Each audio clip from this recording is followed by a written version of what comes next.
Hello, and welcome to another episode of Rachel Rogers TV. As luck would have it, I am in fact Rachel Rogers, and today I want to talk to you about how one word can focus your entire year and help you blow your 2016 goals out of the water. So, do you have a word of the year?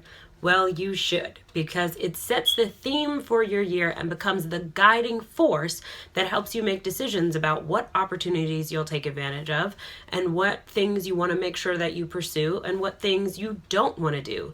Your word of the year can be your litmus test to decide exactly what's worth pursuing this year. Now, initially, my word of the year was a milli. Okay, so essentially it was a phrase, right, that comes from a song by Lil Wayne, and it was really about reaching 7 figures this year and actually exceeding 7 figures this year. So that was my goal.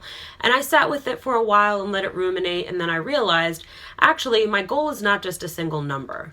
That number alone is not enough to motivate me, right, to do the work that needs to be done all throughout the year in order to reach that goal. In fact, once I sort of sat with it and thought about it for a while, I realized that my real word for the year was freedom. So now freedom is the theme for my year. So that means I'm really focused on creating more freedom in my personal life and in my business.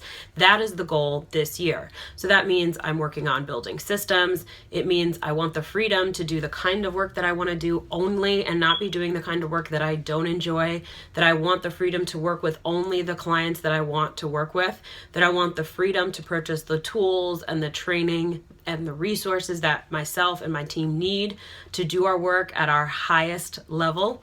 Another part of the freedom theme is that I want freedom from the tyranny of my calendar. So that means I don't want a bunch of stuff scheduled on my calendar that I do not want to do. Okay? I want every single appointment on my calendar to spark joy, as Marie Kondo would say. So having a word of the year can really unify your team. It's a great way to express to your partners, your friends, your employees and your contractors, and just your greater business community, even your clients, what you're going to be focused on this year. So for us, we're going to be focused on freedom. My entire team knows that, and so they can use that to filter the business decisions that they make in their roles in the company, and it can also guide their work.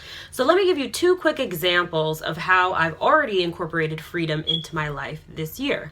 One is that I spent New Year's Eve and part of New Year's Day Marie Kondoing the shit out of my wardrobe. Okay, so now if you haven't heard of Marie Kondo, she is the author of The Japanese Art of Decluttering, and it's a New York Times best-selling book now, and it's all about how to declutter your home. So I used her guide to declutter my closet, and her key question is, does it spark joy, right? So anything that you own that's in your home that does not spark joy, in her view, you should get rid of it. And I think that's a great way to guide life in general, right? It sort of works with my freedom theme. For example, if a particular appointment on my calendar doesn't spark joy, well, then I don't want it on my calendar, right? If a particular client doesn't spark joy, well, then maybe I should stop working with that client and refer them to someone who would make them happier. Another method that I've used to sort of achieve freedom so far this year is that I started using food delivery. So I'm now using a company called Fresh Direct that does food delivery, and so they create prepackaged, prepared foods, all healthy meals, and they deliver them to my house every 3 days, and I eat them at lunchtime. So now I no longer have to worry about what to make for lunch, which becomes a big stressor and just a giant pain in the ass every single day, right? Something I just don't want to think about. Now I don't have to. They just show up, they deliver the food, and I eat it. Done.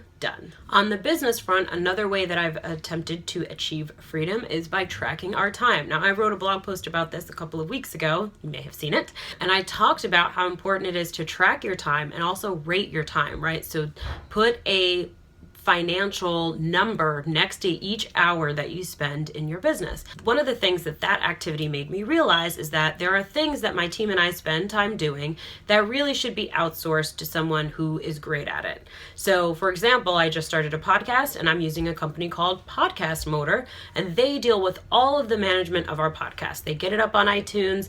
They actually write the blog posts that go with each episode. And they also edit the recording so that the entire thing looks polished and awesome, and it doesn't require my team. All I have to do is forward the recordings and they take care of the rest. So I'm looking for more opportunities like this in my company where I can outsource some of the things that we need to do to run our business to other providers that's all they do and they're really great at it. That's how I've applied my word of the year, which is freedom, to my life and my business so far this year.